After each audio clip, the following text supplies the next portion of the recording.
मैंने आप सबको अपनी पिछली वीडियो में बताया कि माँ दुर्गा के साथ माँ काली चलती हैं और हर गृहस्थ को माँ काली की ही पूजा करनी चाहिए जो दुर्गा के साथ चलती हैं। अब माँ दुर्गा के साथ जो काली चलती हैं वो कैसे उत्पन्न हुई, मैं इस वीडियो में आपको वही बताने वाली हूँ। इसकी बहुत सुंदर व्याख्या भगवती पुराण और अथर्व वेद में की गई है और दुर्गा सप्तशती में भी इसकी व्याख्या बहुत खूबसूरत की गई।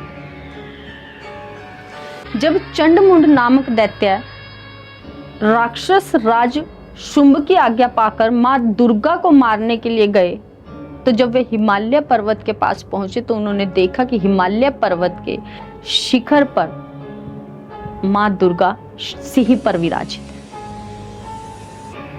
और मंद मंद मुस्कुरा रही है। जैसे ही दैत्यों की सेना उनकी तरफ मारने के लिए दौड़ी तो कुछ ने धनुष तान लिए मां की तरफ और कुछ मां के समीप पहुंच गए। जब वे मां के समीप पहुंचे तो मां ने बहुत क्रोध उत्पन्न किया। वो तेज आवाज में चिल्लाई तो उनकी भौहें टेढ़ी हो गई जो ललाट पर विराजित थी और उनके मस्तक से मां काली उत्पन्न हुई। अब मां काली जब उत्पन्न हुई तो उनका कैसा रूप था, इसकी व्याख्या अथर्ववेद में बहुत खूबसूरत दी गई है। जब वे उत्पन्न हुई तो उनके हाथों में तलवार, पाश और खड्ग वांग धारण थे। गले में मुंड की माला थी। शरीर पर चीते की खाल की साड़ी पहने हुए थी। शरीर पर मांस तो था ही नहीं, मानो हड्डियों का ढांचा हो।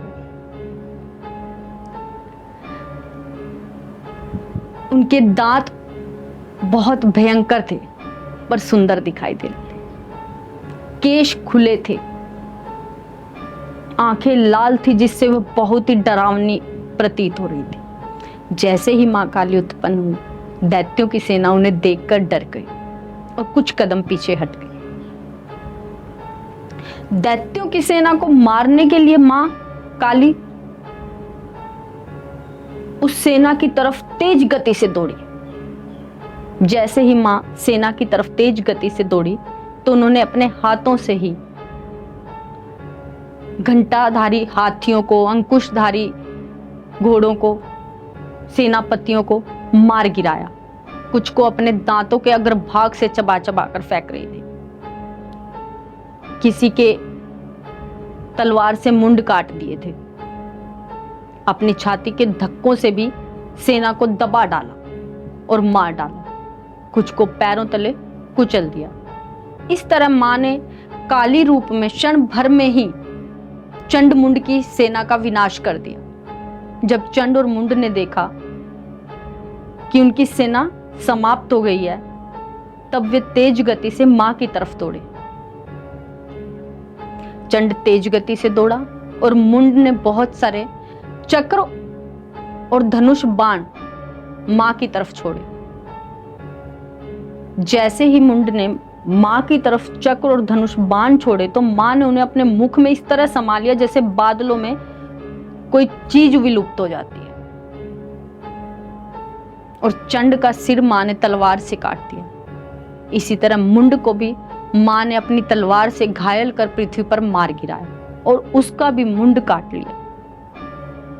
और दोनों मुंड हाथ में लेके मां दुर्गा, मां चंडिका को भेंट किए। जैसे ही उन्होंने चंड मुंड भेंट किए तब मां दुर्गा अर्थात मां चंडिका मुस्कुराई और मां काली से बोली कि तुम इस संसार में चामुंडा के नाम से भी जानी जाओगी। और इस तरह तीनों लोकों में ओम चामुंडाए नमः मंत्र गूंजने लगा और मां हुम का उच्चारण करते हुए तेज गर्जना करने लगी।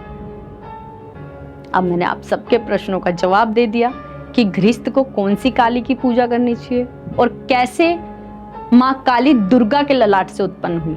अगर आप सुख वैभव चाहते हैं तो सदैव मां दुर्गा के साथ जो मां काली हैं उनका पूजन करें। और अगर आप भौतिक सुख नहीं चाहते, मोक्ष प्राप्ति चाहते हैं, आप जन्म मरण के चक्र को काटना चाहते हैं, तो आप शमशान काली या दक्षिणेश्वरी काली इन सब कालियों की पूजा कर सकते हैं। मिलते हैं आप सबको नेक्स्ट वीडियो में, उसमें मैं फिर बहुत रोचक कहानी आप सबके सामने लेकर आऊंगी जो हमारे संसार में घटित हुई। जय माता।